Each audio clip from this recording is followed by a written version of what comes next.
यार एक बात बता, जब 20,000 सैलरी थी जब भी कुछ नहीं बचता था, जब 30,000 हुई जब भी कुछ नहीं बचता था, अब 40,000 हो गई है और अभी भी कुछ नहीं बचता।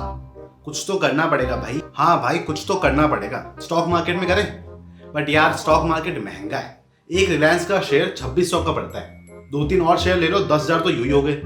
अबे तो म्यूचुअल फंड में इन्वेस्ट कर। ये म्यूचुअल फंड होते क्या है? अभी तक सिर्फ ऐड ही देखी है मैंने, म्यूचुअल फंड सही है। तो तारक मेहता का उल्टा चश्मा देखता है ना, तो उसमें सारे सोसाइटी वाले, पोपटलाल, सोढ़ी, जेठालाल, तारक मेहता, ये सब मिलके थोड़ा थोड़ा पैसा भिड़े को देते हैं कि उन सब के बिहाफ में इन्वेस्ट करें। अच्छा, तो वो सारे सोसाइटी वाले हो गए अपन जैसे लोग जो पैसा डाल रहे हैं, और भिड़े हो गया उस फंड का फंड मैनेजर जिसमें अपन पैसा डाल रहे हैं। सही।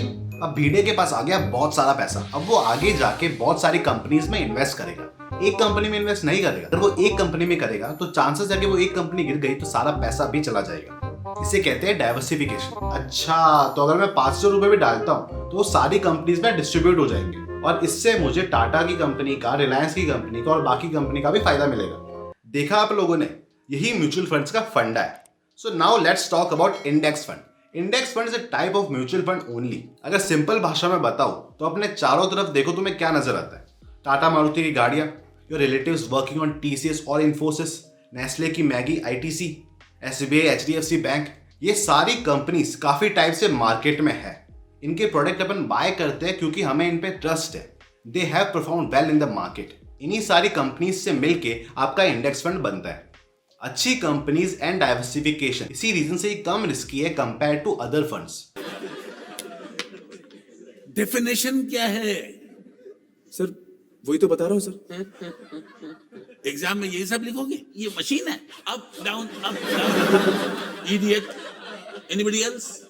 टेक्निकल टर्म में बोलूं तो index fund is a replica of stock market indexes. जैसे सेंसेक्स की टॉप 30 कंपनीज, निफ्टी की टॉप 50 कंपनीज, या फिर कोई और इंडेक्स ले लो।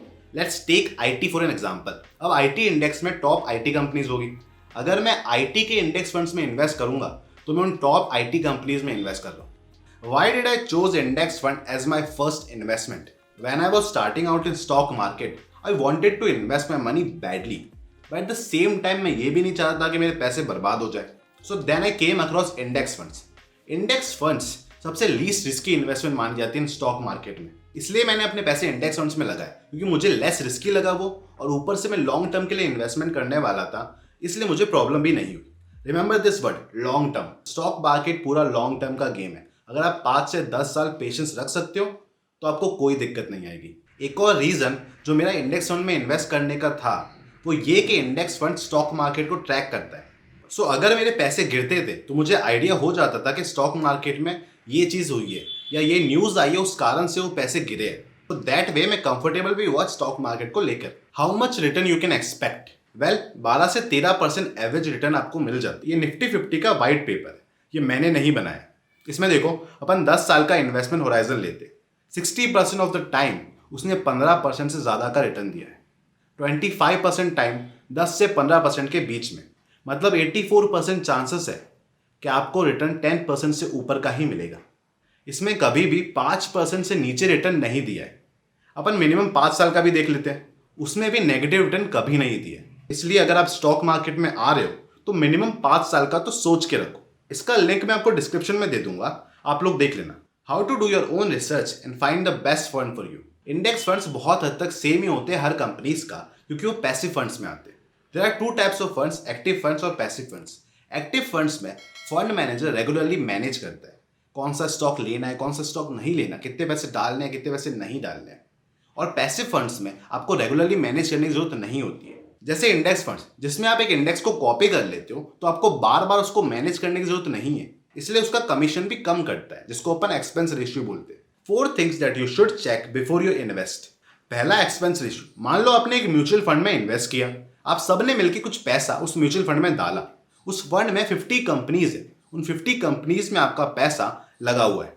अब उस पैसों को और उस फंड को मैनेज कौन करेगा? फंड मैनेजर और मैनेजमेंट। तो अगर वो आपके बिहाफ में मैनेज करेंगे तो आपसे वो कमीशन भी लेंगे। उस कमीशन को कहते हैं एक्सपेंस रेशियो। जितना कम उतना अच्छा। Second would be AUM, asset under management, मतलब उस फंड के पास कितना पैसा है। जितना ज्यादा उतना अच्छा। इसका फंडा ये है कि अगर उस फंड के पास ज़्यादा पैसा होगा, मतलब उस फंड मैनेजर के पास ज़्यादा फ्रीडम और फ्लेक्सिबिलिटी होगी पैसे इन्वेस्ट करने की जहां वो चाहता है टू गेट बेटर रिटर्न्स। और ज़्यादा AUM ये भी शो करता है कि कितने लोग उस फंड पे ट्रस्ट करते हैं। ये देखो, अपन मनी कंट्रोल पे गए, वहाँ से म्यूचुअल फंड पे और वहाँ से परफॉर्मेंस ट्रैकर पे। अब देखो यहाँ आपको बहुत सारे फंड आ गए, अपन जाएंगे डायरेक्ट इंडेक्स फंड्स में। ठीक है, ये पेज खुल गया। अब इसमें अपन ने AUM को डिसेंडिंग ऑर्डर में सेट कर लिया। ठीक है, अब अपन ने इसमें से ICICI निफ्टी 50 ले लिया। ठीक है, ये आपको दिख रहा है AUM, ये AUM है, ये एक्सपेंस रेशियो है, और यहाँ पर आपको बाकी सारी चीज़ें भी मिल जाएगी। यहाँ आप कंपेयर भी कर सकते हो इस फंड को दूसरे फंड्स के साथ। तीसरा, ट्रैकिंग एरर। ट्रैकिंग एरर मतलब जिस फंड में आपने इन्वेस्ट किया है उस फंड का रिटर्न और उस फंड के बेंचमार्क इंडेक्स का रिटर्न के बीच में कितना डिफरेंस है, वो ट्रैकिंग एरर होता है। ऑब्वियसली अगर आप उस बेंचमार्क इंडेक्स को कॉपी कर रहे हो तो आप चाहोगे कि दोनों के बीच का डिफरेंस काफ़ी कम हो। सो जितना कम उतना अच्छा। Fourth would be fund manager. Fund manager मेरे लिए सबसे ज़्यादा इंपॉर्टेंट है, ऑब्वियसली क्योंकि वो आपके पैसे मैनेज कर रहा है, तो उसके बारे में जानना काफ़ी इंपॉर्टेंट है। उसने कौन से फंड मैनेज करे, वो फंड कैसे परफॉर्म किए। अब मैं आपको बताता हूँ कि आप कैसे जान सकते हो। अब देखो ये पेज खुला हुआ है, इसमें अपन डिटेल्स में गए, यहाँ आपको फंड मैनेजर का नाम मिल जाएगा, इस पर क्लिक करो। जितने भी फंड मैनेज करे उन सबका नाम आ गया, यहाँ पर देख लो, सारी इन्फॉर्मेशन आपको मिल जाएगी यहाँ पर। और एक और ऐप जो मैं यूज़ करता हूँ वो है टिकर टिप, वो भी देख लो। ठीक है, यहाँ पर अपन गए म्यूचुअल फंड स्क्रीनर पे गए, इंडेक्स फंड्स कोई भी उठा लो। ठीक है, देखो इसका इंटरफेस काफ़ी ईजी है, मुझे बहुत सही ऐप लगती है ये, आप ट्राई करना। इसके नीचे गए, देखो ये फंड मैनेजर का नाम आ गया, इस पर क्लिक करो, इसकी सारी इन्फॉर्मेशन आ जाएगी आपके पास है। अब मैं आपको एक एग्जांपल के थ्रू बताता हूं कि आप अपने म्यूचुअल फंड ऐप के थ्रू इन्वेस्टमेंट कैसे कर सकते हो। तो कॉइन बाय ज़ीरोधा या फिर ग्रो यूज़ करता हूं मैं अगर मुझे म्यूचुअल फंड की इन्वेस्टमेंट करनी है तो। कॉइन बाय ज़ीरोधा खोला अपन ने। ठीक है, इसमें आप इंडेक्स फंड सर्च करो, ऊपर इंडेक्स फंड सर्च किया, कोई भी उठा लो, इसमें से पहला उठा लिया, मान लो ये लो, क्लिक करा, यहाँ आपको सारी इन्फॉर्मेशन मिल जाएगी। फंड मैनेजर का नाम क्या है, उसने 3 साल से रिटर्न कितना दिया है, मिनिमम इन्वेस्टमेंट कितनी है, एक्सपेंस रेशियो कितना है उस फंड का, AUM कितना है, और कौन से स्टॉक वो होल्ड करते हैं, वो सारी इन्फॉर्मेशन आपको यहीं पे मिल जाएगी। सो आज के लिए इतना ही रखते हैं। अगर आपको कुछ पूछना है तो मुझे कमेंट्स में बता दो, और आपको अगर वीडियो अच्छा लगे तो लाइक कर दो। मिलते हैं फिर अगले वीडियो में।